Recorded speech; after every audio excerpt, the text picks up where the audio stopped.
Hi guys and girls, I'm Obsidian Ant and welcome back to Elite Dangerous Discovery. This is the series where I head on out into the galaxy to find the unusual, the spectacular and the beautiful. On today's episode, continuing my route away from Colonia and towards the galactic core, I travel between two gorgeous neighbouring nebula.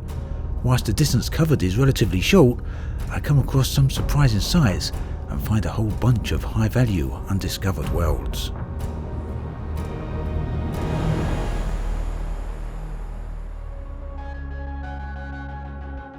Anyone who's been out this way will know that the area is absolutely full to the brim with nebula.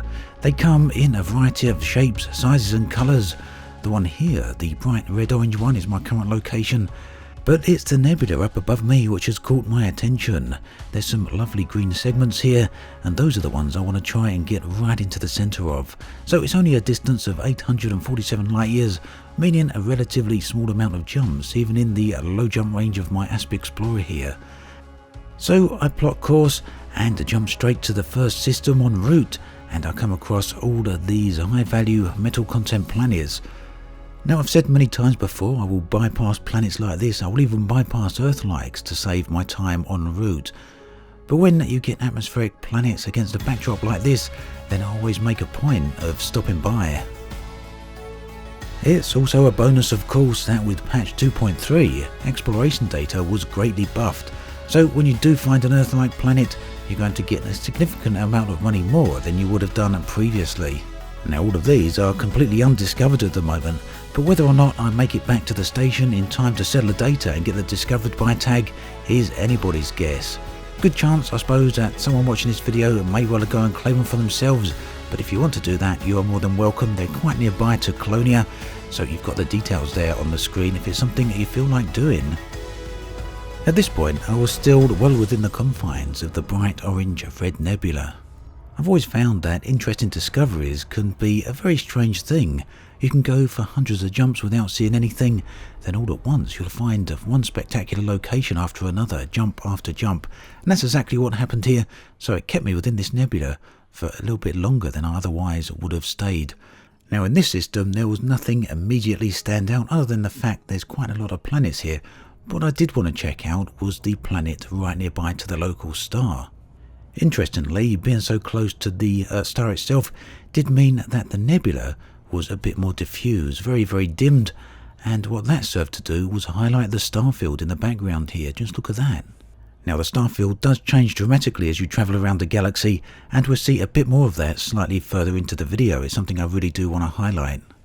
But first, I decided to stop off here at the planet. Now, the valleys here, the canyons and the craters had a different colour to the surface.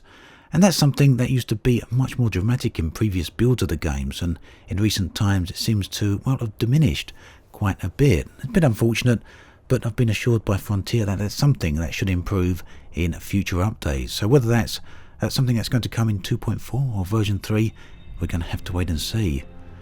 Now, here we are, away from the planet we were just at, but still near a local star. And you can see the effect that this has on the local star field here. Again, the nebula is very diffuse, making the stars stand out. Personally, I've found the star field within inhabited space to often be quite drab, but as you get out here, I found things really do improve. Here then is another reasonably valued planet, this one a water world.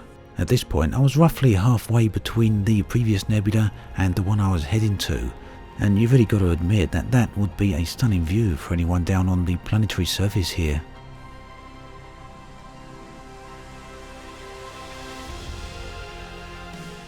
The next nebula along was extremely surprising to me for the sheer number of stars that were there. Very dense, and you can see them here. Most of these are well within 3 light years of each other. Whilst I didn't expect this sheer density of stars, what did meet my expectations was the coloration of the nebula. Now, whilst both these nebula are very close to Colonia space, this one here as well as the previous one, you might expect most of the planets and worlds out here to be already discovered. But the truth is very different.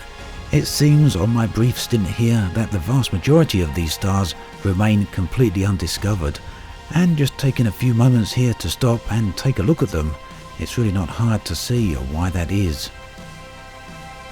The subject of Colonia is a very interesting one when thinking about deep space, specifically because of what it represents. Now, for the longest time, the core worlds around the solar system were the only ones where players could interact with stations, take missions, as well as get involved with combat. Out here remained the sole domain of explorers.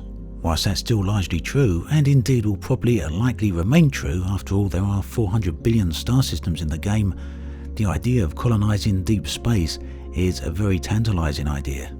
Now, Colonia itself, of course, is right near a nebula, but as you get closer to the galactic core, the whole galaxy really does start to change in appearance quite dramatically.